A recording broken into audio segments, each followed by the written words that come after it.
Hello guys, तो physics का एक नए क्लास में आप लोगों का बहुत बहुत शुक्रिया। तो आप देख सकते होंगे कि हम लोग इस क्लास में पढ़ने वाले हैं ध्रुव। ध्रुव है क्या, ध्रुव है क्या, वक्ता केंद्र है क्या, मुख अक्ष है क्या, ये सब के बारे में जानेंगे। ठीक है, तो ये देखिए फिजिक्स का क्लास में, तो ये देखिए सबसे पहले है ध्रुव। क्या है? ध्रुव है। तो ध्रुव ध्रुव है क्या? तो गोलीय दर्पण के प्रवर्तक सतह के मध्य बिंदु को ध्रुव कहते हैं। गोलीय दर्पण के प्रवर्तक सतह के मध्य बिंदु को ध्रुव कहते हैं। तो आप देख सकते हैं कि ये क्या है, एक दर्पण है। क्या है? दर्पण है। तो ये इसमें क्या करा, गोलीय दर्पण। तो ये क्या है? दर्पण है। तो गोलीय दर्पण के प्रवर्तक सतह के मध्य बिंदु को, यानी दर्पण के, ये देखिए बीच में क्या है, पी लिखा हुआ है। तो इसे क्या कहते हैं? पी को क्या कहते हैं? ध्रुव कहते हैं। क्या कहते हैं? ध्रुव कहते हैं। तो देखिए, ये देखिए पी लिखा हुआ ध्रुव, तो यही के बोल रहा है कि गोलीय दर्पण के प्रवर्तक सतह के मध्य बिंदु को ध्रुव कहते हैं। ये जो बूंदा जो पी है, जो ये ध्रुव लग रहा है, इसी को ध्रुव कहते हैं। और ये देखिए, ये अवतल दर्पण का ये चित्र है और ये उत्तल दर्पण का चित्र है। इसमें सिर्फ खाली है ध्रुव। क्या है? ध्रुव है।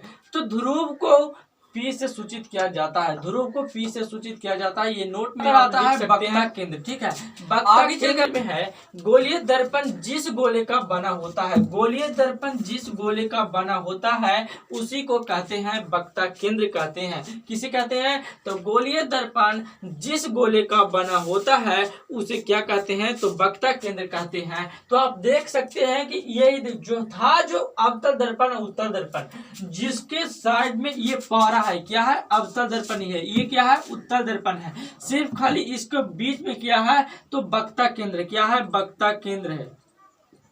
वक्ता केंद्र है, जिसको वक्ता केंद्र को सी से सूचित किया जाता है। वक्ता केंद्र को सी से सूचित किया जाता है। तो आप लिख सकते हैं नोट में कि वक्ता केंद्र को सी से सूचित किया जाता है। क्या चीज से? सी से सूचित किया जाता है। तो अब देखिए क्वेश्चन नंबर तीसरा देखिए, मुख अक्ष क्या है? मुख अक्ष, मुख अक्ष ध्रुव और वक्ता केंद्र से होकर जाने वाली रेखा को क्या कहते हैं? तो मुख अक्ष कहते हैं। देखिए, ये फिगर होता है, इसमें जानबे करते हैं आपकी दर्पण है। क्या है? दर्पण है। ये इसको पी से सूचित किया जाता है, यानी ध्रुव है। ये जो है, जो वक्ता केंद्र को सी से सूचित किया जाता है।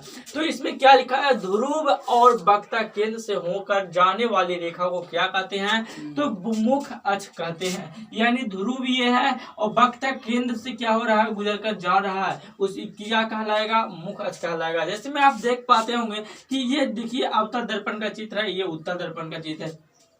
सबसे पहले अवतल दर्पण में देखेंगे। अवतल दर्पण में बीच में क्या? ध्रुव पहले है। फिर इसको बाद देखिए, ये जो सी से सूचित किया जा रहा है, यानी वक्ता केंद्र है। क्या है? वक्ता केंद्र है। तो देख रहे हैं कि ध्रुव से वक्ता केंद्र, ध्रुव और वक्ता केंद्र से क्या हो रहा है? गुजरते हुए जा रहा है। इसे क्या कहेंगे? मुख अक्ष कहेंगे। क्या कहेंगे? मुख अक्ष कहेंगे। क्वेश्चन नंबर चौथा देखेंगे, वक्ता त्रिज्या।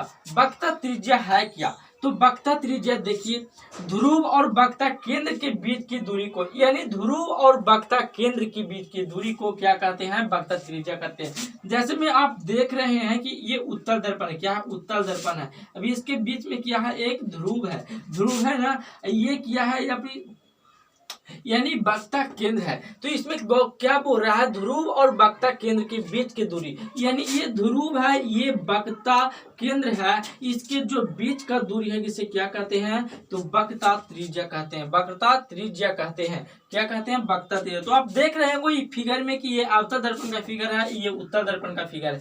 तो आप देख रहे होंगे कि अवतल दर्पण के बीच में डाला गया है, एक ध्रुव डाला गया है और आगे चलकर वक्ता केंद्र है। क्या है? वक्ता केंद्र।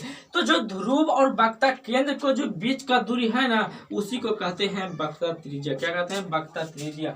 इसी तरह उत्तल दर्पण में भी है। तो आप नोट में भी लिख सकते हैं कि वक्ता त्रिज्या को आर से सूचित किया जाता है। आर से सूचित किया जाता है। चलिए, आज के लिए इतने